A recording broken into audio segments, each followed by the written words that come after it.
Hey everybody, it's Becky with Harp Strings and Wings, and I am here tonight to talk a little bit about what chronic pain teaches us and what we can learn from chronic pain.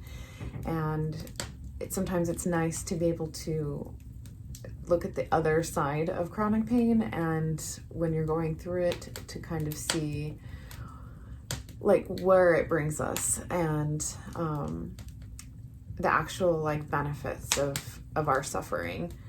And so yeah, let's go into a couple of those benefits. So living with chronic pain is extremely difficult, and I feel that it is definitely the strong soul that sort of like chooses a life that is involved with chronic pain, and it's difficult. It's a difficult journey for sure. But what we can learn from it are these things. So I don't know about you, but I have noticed, like from suffering with chronic pain myself, with chronic migraine, fibromyalgia, and an autoimmune disease, it's been very necessary that I have filtered out certain things. And I'm sure you've felt this way in your life too, where you filter out the things that just aren't necessary. And that is truly a benefit of experiencing chronic pain, is that you will literally just keep what is the most important in your life, which is the family and the people that matter most to you, the items that surround you. Excess is no longer really, you just don't have time for it. You can't be bothered with it. Drama or just the excess in life that a lot of other people have and deal with. Chronic pain kind of forces you to like you don't have a choice really, other than to like put it aside and to deal with surviving on a day-to-day basis and managing your pain. And so you really do just take what matters in life to heart, and you really simplify things to make your life easier. Not only that, but like having chronic pain really helps you to be creative in terms of trying to figure out how to either, if you're working or not working, or working from home, or finding a way to make some sort of income if you have to, or seek disability or whatever you need to do. Also, to be able to enjoy the things that you once enjoyed, and they might look different. You know, you might have been an avid, exerciser or something, but now maybe it's a little bit different, and you've, went in a different direction with that. So you've found ways to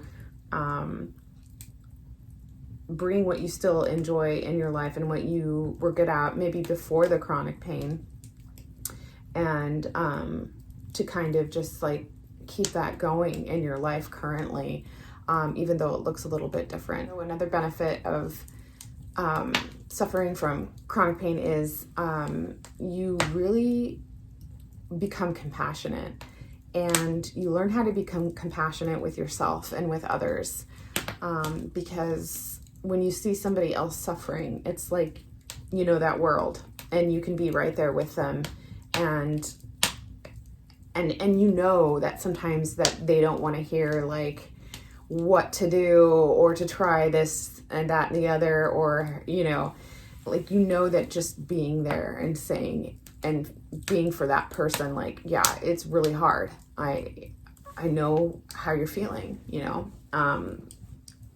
and it's like a gift that you can see into that world with other people, and there's a bond that you can make with other people that have experienced pain, and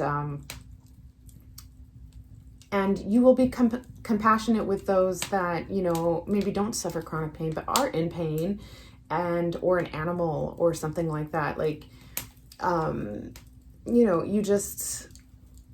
your heart opens more to those that are suffering. Back to being creative, I have definitely found ways to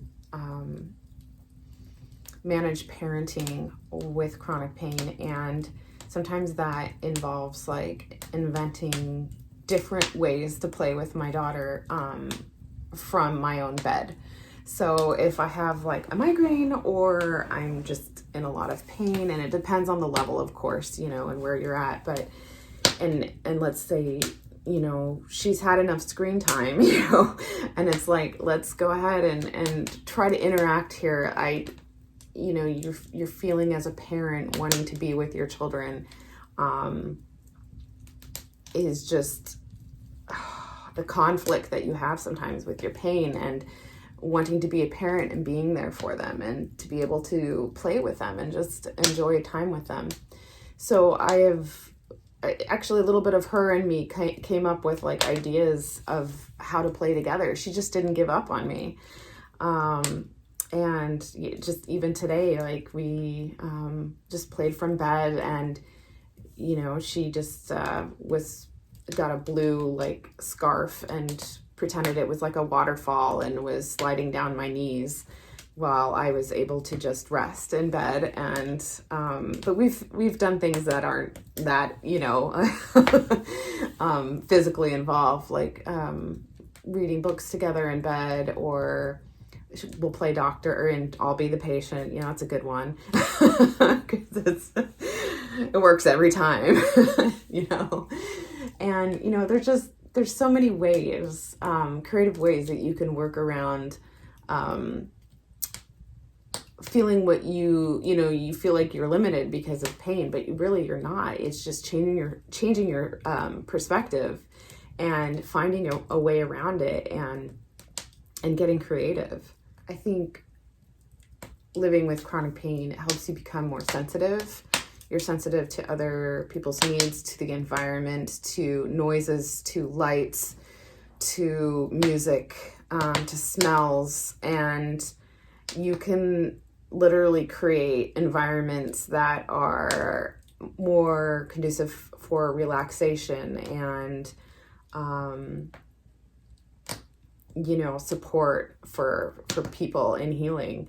You really can, because you have to do it for yourself. So when you do it for yourself, it's like how to create it for other people as well. Perhaps this chronic pain has helped you move into doing more with music or with art, or expressing yourself in a different like fashion that way, and like new talents can emerge from that. And that's exciting. It's like creating with the best that you've got. It's just, you've got different things to create with than maybe your neighbor or your coworker. And yet, they could be dealing with some other kind of life problem, maybe relationship issues, or maybe they have their own challenge of financial difficulties, or maybe they weren't able to have a child of their own, or you never know what somebody's going through. And so when you have pain, it's easy to get closed in and feeling like nobody else is suffering like me. When in reality, we are each given different trials, and it's like what we make of them, and it's what you make of your pain. And also there is hope. There is hope for chronic pain, because we are learning so much about the brain and neuroplasticity and how to manage pain. And there's breakthroughs every day. And we're learning about the benefits of diet changes and exercising and just gentle movement, or finding a therapist or a coach or a support network, and taking those steps to help manage our pain. And kind of like this mud that we've been given, let's form something beautiful out of it. because there's a gift. There's a gift in trial. There's a gift in difficulty. There's a gift in pain. There really is. Even though I can tell you there's many days where I'm just like, I don't want to hear that. You know, there's absolutely days that, you don't want to hear that. And that's okay. And I guess it's just all about embracing those days and getting through them the best you can, leaning on your support tools and people. And then sooner or later, a better day comes along, and especially if you're like working with a coach, like I definitely noticed that is something that helped me personally. And that's why it has totally launched me into wanting to become a chronic pain coach, an advanced pain coach. And I'm getting ready to take my next course with that through January through March coming up here, and then hopefully take a board exam and get certified, because once you live through this, it's like all you want to do is just help other people find the same kind of relief and help support them, because the suffering is so great. You wouldn't wish it on anybody, really, truly. So I hope this video helped with what chronic pain teaches us and the benefits. And I'd love to hear what chronic pain has taught you in the comment section below. Please share with me. I would love to hear that. And let me know what works for you and what keeps you going. Thanks for listening, and I'll talk to you later. Bye.